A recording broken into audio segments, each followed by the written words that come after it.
সম্মানিত উপস্থিতি, রাসূল করিম সাল্লাল্লাহু আলাইহি সাল্লাম ঈদ আসলে 13টি কাজ করতেন।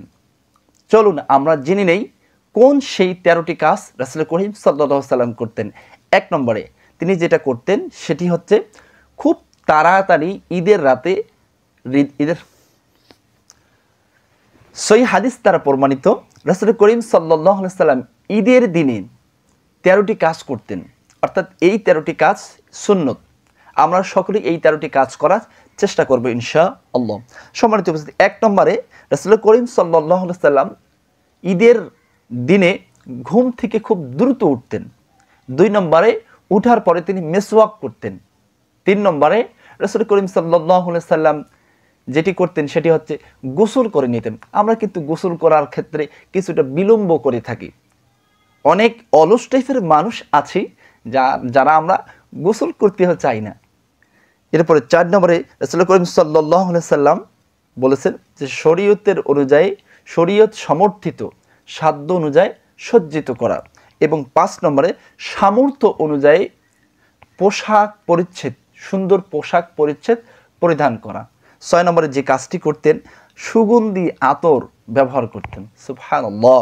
এরপরে 7 নম্বরে যে কাজটি করতেন ঈদুল ফিতরে দিনে ঈদগাহে যাওয়ার পূর্বে মিষ্টান্ন কোনো কিছু খাবার খেতেন। আমরাও সেটা করে থাকবো ইনশাআল্লাহ। সম্মানিত হাজিরিন, এরপরে 8 নম্বরে ঈদুল ফিতরে ঈদগাহে যাওয়ার পূর্বে সদকায়ে ফিতর আদায় করা, এটি হচ্ছে ওয়াজিব।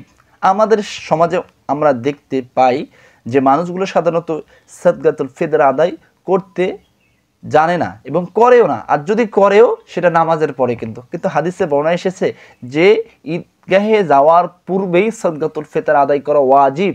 এটা যদি কেউ না করে তাহলে পরবর্তীতে যদি সে আদায় করে তাহলে সাধারণ যে সদকা করলে যে পরিমাণ সওয়াব পেতে পারে ঠিক ওই সম পরিমাণ সওয়াব কিন্তু সে পাবে। অর্থাৎ সদকাতুল ফিতর সম্পর্কে সদকাতুল ফিতরের যে ফজিলত, এই ফজিলত থেকে সে অটোমেটিক কিন্তু বঞ্চিত হয়ে যাবে। সম্মানিত হাজির, এরপরে 9 নম্বরে যে কাজটি করতেন ফজরের নামাজের পর অতি শীঘ্রই ঈদগাহে ছুটে যেতেন। এরপরে 10 নম্বরে ঈদগাহে হেঁটে যাওয়া। আমাদের সমাজে দেখা যায় আমরা সাধারণত হাঁটতে চাই না। এরপরে 11 নম্বরে ঈদগাহে এক পথে যাওয়া, অপর রাস্তা দিয়ে অন্য রাস্তা দিয়ে ফিরে আসা। আমরাও সেটা করে যাব ইনশাআল্লাহ। এরপরে 12 নম্বর কোনো ওযুর অসুবিধা না থাকলে ঈদের নামাজ মসজিদে না পড়ে ময়দানে গিয়ে পড়া। 13 নম্বরে ঈদগাহে যাওয়ার সময় রাসূল করিম সাল্লাল্লাহু আলাইহি সাল্লাম এই দোয়া বেশি বেশি পড়তেন, আল্লাহু আকবার আল্লাহু আকবার লা ইলাহা ইল্লাল্লাহু আল্লাহু আকবার ওয়ালিল্লাহিল হামদ।